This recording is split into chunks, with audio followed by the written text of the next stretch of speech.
todo aquele, Mateus 7, 24.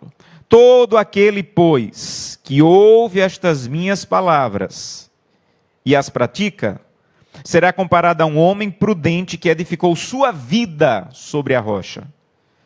Caiu a chuva, transbordaram os rios, sopraram os ventos, deram com ímpeto sobre aquela vida, mas ela não caiu. Por quê? Porque aquela vida foi edificada sobre a rocha.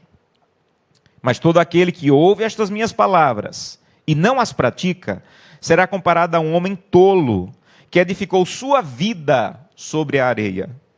Caiu a chuva, transbordaram os rios, sopraram os ventos, deram com ímpeto sobre aquela vida e ela desabou. Por que aquela vida desabou? Porque aquela vida foi edificada sobre a areia, e grande foi a sua ruína, e grande foi a sua ruína. Então Jesus divide entre sábio e tolo. Edificou sobre a rocha o sábio, edificou sobre a areia o insensato ou tolo. Sabem, o que torna alguém tolo e o que torna alguém sábio nessa história? O que é que diferencia uma casa de outra? Vejam, não é o material da casa. Se você olhar para o texto bíblico, Jesus não faz nenhuma diferença. Jesus não diz assim, olha, a parede da casa era mais fraca, a outra era mais forte, o telhado estava pesado em uma, na outra estava construído da maneira correta. Não. O material da casa não faz diferença na história. É o mesmo. As duas casas enfrentaram chuva, tormenta e tempestade. Então não é que uma casa foi mais atacada e outra menos atacada. As duas vidas foram atacadas. As duas vidas, as duas casas sofreram dificuldades. Também a diferença não é que uma ouviu e outra não ouviu. Olha para o verso bíblico. O verso 24 diz: todo aquele que ouve estas minhas palavras, aqui está falando do sábio. Verso 26 diz: todo aquele que ouve estas minhas palavras, está falando do tolo. Então, tanto o sábio quanto o tolo, os dois ouviram. Então, o que é que torna uma vida edificada sobre a rocha sábia e uma vida edificada sobre a areia tola? Não é o material da casa, não são as dificuldades que essa vida enfrenta, e não é ouvir ou não ouvir, porque os dois ouviram. A diferença é, uma edificou sobre o alicerce sobre a areia, outra sobre a rocha. Essa é a única diferença. E aqui está uma coisa muito profunda do texto bíblico. Me acompanha. Quando você vê uma casa, você olha para uma casa, você diz assim, que parede bonita. Você observa a parede. Que papel de parede bonita. Que janelas bonitas. Que porta bonita. Que telhado bonito. Mas você nunca vai dizer que alicerce bonito. O alicerce é a parte imperceptível da casa. É a parte que você olha e não chama atenção.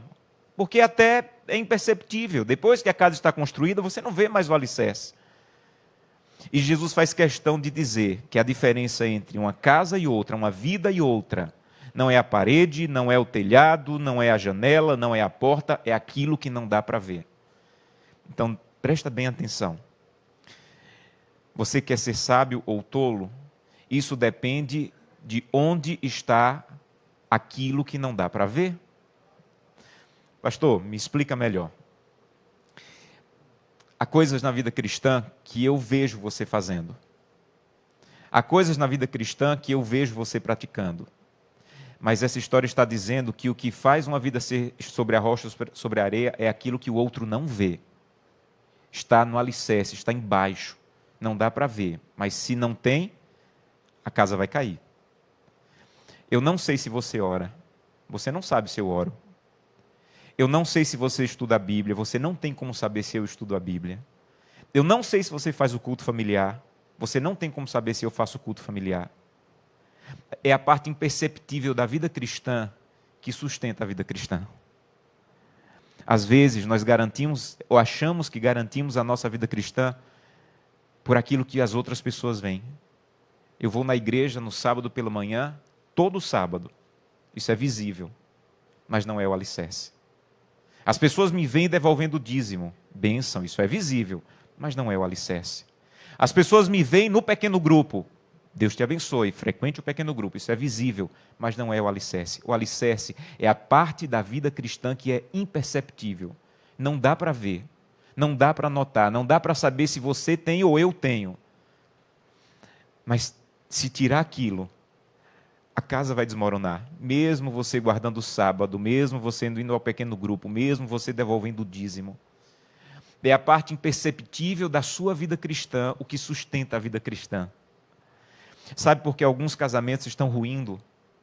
Porque tem culto, tem até pequeno grupo, mas não tem o alicerce. Se você tira o culto familiar da tua casa, se você tira o momento de comunhão com Deus, íntimo com Deus, sua casa vai ruir. Não importa quantos cultos você frequente, não importa quanto tempo você tenha de igreja, não importa quanto você devolva de dízimos e ofertas, é o alicerce da tua vida o que vai te manter. É aquilo que a pessoa do lado não nota, mas que Deus está vendo ou não vendo na tua vida com Deus. Eu fui pastor no interior de Pernambuco, e eu cuidava de uma região no sertão pernambucano com 22 cidades. E algumas cidades dessas, na época, não tinha igreja adventista. E alguém me ligou e disse, pastor, tem um irmão adventista numa cidade chamada Carnaíba. Eu achava que não tinha nenhum adventista ali. Ele disse, não, pastor, tem um adventista lá. E ele me deu o nome, o irmão Bastos. Eu fui procurar o irmão Bastos. Uma cidade pequena, rapidamente eu encontrei o irmão Bastos, bati a porta, ele atendeu, um senhor de quase 80 anos, mas muito lúcido. E eu perguntei, o senhor é adventista? O senhor, irmão Bastos, é adventista? Ele disse, sou. Eu estendi a mão e disse, prazer, sou pastor da igreja. E ele me recebeu com carinho, e vocês me ouviram contando essa história já. Ele me pediu para entrar, e ele estava ali há quase 20 anos, naquela cidade. E ele me disse, pastor, eu fui batizado na capital, vim aqui para o interior, e perdi o contato com a igreja, mas permaneço firme guardando o sábado, permaneço firme buscando a Deus, permaneço firme pregando a verdade aqui. E naquele dia, ele me ensinou uma lição que eu falei para vocês, vou levar até o final da vida, e eu quero repeti-la para você hoje. Porque aquele homem estava firme na fé, mesmo sem igreja, mesmo sem pastor visitá-lo, ele estava firme na fé. Eu perguntei, irmão Bastos, como é que o senhor consegue ficar firme esse tempo todo? Ele disse que depois do batismo dele, eu fui o primeiro pastor que o visitou. Como é que o senhor ficou esse tempo todo? E ele disse, pastor, eu não quero lhe magoar, mas já que você me perguntou, eu vou responder. O pastor que eu preciso de verdade, todo dia me visita. Todo dia vem na minha casa. Quem era o pastor dele? Ele não tinha a igreja aberta, como muitos de nós não temos ou não tivemos por alguns meses. Mas ele tinha alicerce. E quando você tem alicerce sobre a rocha, você é capaz de enfrentar. E o alicerce é aquilo que a pessoa do lado não vê. Você pode ter aparência de cristão, mas Deus não quer a aparência de cristão, Deus quer a essência de cristão. Você pode ter parede, você pode ter portas, você pode ter telhado na tua vida espiritual, mas se você não tem alicerce, um dia ou outro vai ruir. E muitas famílias estão ruindo porque não tem o alicerce. A cada dia, quando eu não deixo os meus filhos saírem de casa sem buscar a Deus, o que eu estou dizendo para eles é, mais importante do que o pai de vocês ser pastor, é vocês terem alicerce em Jesus Cristo. Porque o pai de vocês ser pastor não garante que a casa desse pastor não vai ruir. A cada madrugada que eu acordo para buscar a Deus e orar por meu casamento, o que eu estou dizendo de verdade é, Senhor, guardar sábado, ir para a igreja, devolver o dízimo, não garante que meu casamento não vai ruir. Por favor, seja o alicerce do meu casamento. Então eu não sei se você entendeu o que Jesus está dizendo, mas o que Jesus está dizendo é que há uma parte invisível na vida cristã, invisível para a pessoa do lado, que senta do teu lado na igreja. A pessoa que senta do teu lado no PG, é uma parte invisível da vida cristã que acontece de madrugada, que acontece na presença de Deus, de joelho, que se faltar na tua vida espiritual vai ruir. E talvez ela já esteja ruindo, porque você tem placa de igreja, mas não tem alicerce na rocha. Pastor, e que alicerce é esse? Abra sua Bíblia, 1 Coríntios, capítulo 3. 1 Coríntios, capítulo 3, Paulo, ele usa também essa ideia do alicerce, do fundamento, para falar disso. 1 Coríntios, capítulo 3. versos 11 em diante. 1 Coríntios capítulo 3, versos 11 em diante. Porque ninguém pode lançar outro fundamento, outro alicerce do que o que já Deus colocou, que é Jesus Cristo. 1 Coríntios capítulo 3, verso 11. Verso 12 agora. Contudo, presta bem atenção. Contudo, se alguém edificar sobre outro fundamento, como ouro, prata, pedras preciosas, madeira, feno e palha, Paulo está dizendo assim, olha, o fundamento é Jesus. Mas, infelizmente, você pode edificar a tua família, a tua vida sobre outro fundamento. Você pode. Você pode edificar o fundamento da tua casa sobre ter mais dinheiro. Você até pode fazer isso. Você pode edificar a tua vida sobre ter mais conhecimento científico. A tua vida pode girar em torno disso. A tua vida pode girar em torno de buscar mais beleza física. A tua vida pode girar em torno de buscar vingança. Você pode até estar edificando tua vida sobre outro fundamento que não Jesus Cristo. Mas ele diz no verso 13, mas a obra de cada um dia vai se manifestar. Quando você lê na Bíblia essa palavra dia com D maiúsculo, como está aí, ele não está falando de qualquer dia, ele está falando da volta de Jesus Cristo. Então ele está dizendo, olha, talvez a tua casa não venha a ruir, mas a volta de Jesus Cristo vai determinar quem estava sobre a rocha e quem estava sobre a areia. A volta de Cristo ela vai fazer uma diferença onde estava edificado.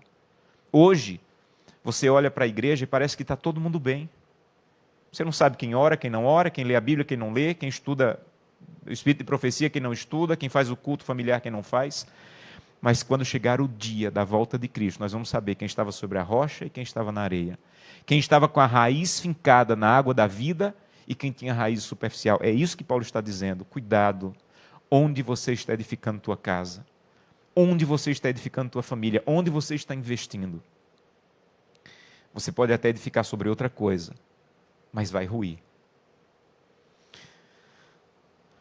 Agora, volta lá para Mateus 7. Mateus 7, Paulo diz assim, Jesus diz assim, Mateus capítulo 7, verso 24. Olha aí para o texto bíblico novamente. Ele diz o seguinte, deixa eu te falar qual é a diferença entre o sábio e o tolo. Eu já falei, não é o material da casa, é o mesmo. Por que alguém se tornou sábio e tolo? Ou tolo? Olha para o texto bíblico. Todo aquele, pois, que ouve estas minhas palavras e a pratica, é o sábio. Verso 26. Todo aquele, pois, que ouve estas minhas palavras e não as pratica, é o tolo. Então, quando é que alguém se torna sábio ou tolo? Não é porque deixou de ouvir, é porque deixou de viver aquilo que ouviu. Gente, eu não preciso vir ao Adorai dizer para você que fazer o culto familiar é importante. Você sabe disso. Eu não preciso vir ao Adorai dizer que buscar a Deus, começar o dia estudando a Bíblia e orando é importante. Você sabe disso. Sabe o que é o nosso problema? O nosso problema é viver aquilo que nós sabemos, é praticar aquilo que nós sabemos. Essa é a nossa grande dificuldade. E Jesus está dizendo aí, a diferença entre o sábio e o tolo não é aquele que ouve, é aquele que vive aquilo que sabe. Você sabe, você conhece na Bíblia que o sábado é o dia do Senhor. E você sabe que deveria tomar a decisão de guardar o sábado. Você sabe disso. Mas saber não te torna um sábio. Para o mundo, o conhecimento é sabedoria. Para a Bíblia, a prática é sabedoria. Não importa quantos versículos você conheça sobre o sábado, até que você decida, Santo Deus, eu vou te honrar e guardar o sábado. Aí você se torna um sábio, segundo Mateus capítulo 7. Eu não sei há quanto tempo você está afastado da igreja. Essa semana, algumas pessoas que estão afastadas da igreja estão sendo convidadas a voltar. E eu sei que, pelo conhecimento que você tem, você sabe da verdade, você conhece que o tempo está próximo, Jesus está voltando. Mas o que torna você sábio não é saber que Jesus está voltando. O que torna você sábio é voltar para os braços dele, já que você sabe que o tempo está acabando. O que torna alguém sábio, segundo Mateus 7, é praticar aquilo que sabe que deve praticar. Você sabe que chegou a hora de entregar a vida a Jesus através do batismo. Então entregue a vida a Jesus através do batismo. Você sabe que chegou a hora de voltar para os braços de Cristo. Acabaram as tuas férias espirituais, você precisa voltar. Porque aquele Jesus que você ouviu falar há 40 anos atrás que vai voltar, ele está às portas, creia nisso. Mas não importa saber que Jesus vai voltar, você precisa voltar para os braços dele e esperá-lo, pronto para o seu regresso. Então eu quero convidá-lo hoje a dizer: Santo Deus, eu não quero apenas ouvir, eu quero viver aquilo que eu ouvi. Mas há um último pensamento naquilo que Jesus quer ensinar em Mateus 7. Veja, presta bem atenção aqui. Nessa história, você pode decidir algumas coisas. Você pode decidir se vai edificar sobre a rocha ou sobre a areia. Você decide. Você pode decidir se vai ser um tolo ou um sábio. Você decide. Você pode decidir se você vai ouvir e praticar ou ouvir e não praticar. Você decide. Só tem uma coisa nessa história que você não pode decidir. Você decide se vai praticar ou não, se vai edificar sobre a rocha ou sobre a areia, se vai ser um tolo ou um sábio. Mas essa história diz: você não pode decidir de maneira nenhuma, não está na tua capacidade de decidir se vai vir chuva, tempestade e tormenta sobre sua vida. Isso você não pode decidir. Não seria mais fácil se Jesus dissesse assim: você quer edificar sobre a rocha? Seja bem-vindo, viva em paz. Não vai vir chuva, não vai vir tormenta, não vai vir tempestade em sua vida vai ser de alegria e paz. Agora, você quer edificar sobre a areia? Se prepare. Vai vir chuva, tormenta e tempestade. Jesus diz não. Isso é uma das coisas mais impressionantes da Bíblia. Jesus abrir a boca e dizer: no mundo tereis aflições. Se prepare. Se você edificar sobre a rocha, se você edificar sua vida sobre a rocha, pode ser que você tenha que levar uma pessoa que você ama dentro de um caixão ao cemitério. Se você edificar sobre a areia, pode chegar um momento, infelizmente, mesmo naquele que edifica sobre a areia, de ter que levar uma pessoa que você ama para o cemitério. Se você edifica sobre a rocha, pode chegar um momento que alguém do RH do teu trabalho diga: você está demitido. Se você edificar sobre a areia, pode ser que, infelizmente, alguém do RH do teu trabalho diga: você está demitido. Se você edifica sobre a rocha, pode ser que os teus filhos deem muito trabalho, que te façam derramar lágrimas e passar noites acordado. Se você edificar sobre a areia, pode ser que os teus filhos te deem muito trabalho e façam você derramar lágrimas e passar noites acordados. Então a pergunta é: então qual é a vantagem? Se eu edifico sobre a rocha, e tragédias me atingem, o vento sopra, a tormenta chega, a chuva cai. Se eu edifico sobre a areia, o vento sopra, a tormenta chega, a chuva cai. Qual é a vantagem? Eu vou te contar qual é a vantagem. Alguns anos atrás, eu estava de férias em uma cidade e alguém me encontrou lá. Pastor, me perdoa. A pessoa me ligou e disse: pastor, me perdoa atrapalhar suas férias. Nós descobrimos que você está de férias aqui na cidade, não adianta se esconder, já descobrimos. E o pastor da cidade também está de férias, mas está fora, viajou. E uma senhora faleceu. Ela não é adventista, mas ela tem 3 filhos. E a filha é adventista. Os 2 filhos não são, mas a filha é adventista. E pastor, a filha pediu por tudo para que nós pudéssemos conseguir um pastor para fazer o funeral, o culto fúnebre da mãe. Pastor, por favor, interrompe tuas férias e vem fazer o culto fúnebre. E culto fúnebre não é um bom programa para as férias, né? Mas eu fui.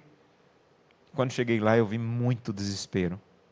Um dos filhos se agarrava num caixão e dizia: eu quero morrer. Outro filho desmaiou. E aquele desespero, aquela angústia. Quando ficou um pouco mais calmo, eu abri a Bíblia, fiz uma reflexão bíblica e no final da reflexão, uma jovem levantou a mão e disse: pastor, eu quero cantar. Ela abriu o inário e do fundo do coração ela começou a dizer, a cantar: sob suas asas, refúgio eu encontro. Aquela jovem cantou de uma maneira tão poderosa que todos começaram a chorar, inclusive eu. E eu perguntei para a senhora que estava do meu lado, quem é essa jovem que está cantando? Ela disse, pastor, essa é a filha. A mesma mãe estava dentro do caixão. Era a mesma perda, era a mesma dor, mas não era o mesmo alicerce. Você entende a diferença? Você pode ter placa de igreja, você pode ter todo o conhecimento, mas até que você comece a viver e edificar tua vida sobre Cristo, quando as tormentas chegarem, você não vai ter forças para resistir. É isso que Jesus está dizendo. Vai vir tempestades. E talvez, quando você decida entregar a vida a Jesus, venham até mais, porque agora você tem um inimigo que vai te perseguir. Mas eu quero te fazer uma promessa, meu filho. Eu vou estar com você. A chuva vai vir, a tempestade vai vir. Eu não vou te enganar. Mas você vai ter solidez para enfrentar. Você vai ter força para enfrentar. Você vai ter força para se erguer sobre a tormenta. Então, sabe qual é a vantagem? A vantagem é ter Cristo para segurar a construção da tua família, da tua vida. Então me deixa te fazer uma pergunta. Por que você está buscando a Cristo? Se você está buscando a Cristo para não ter problemas no casamento, você está buscando pelo motivo errado. Eu nunca busquei a Cristo para não ter problemas no casamento. Eu busco a Cristo para quando eu tiver que enfrentar problemas na minha família, Ele possa estar do meu lado e me ajudar a enfrentar. Eu nunca busquei a Cristo para que os meus filhos não deem problema. Os filhos em algum momento podem dar problemas.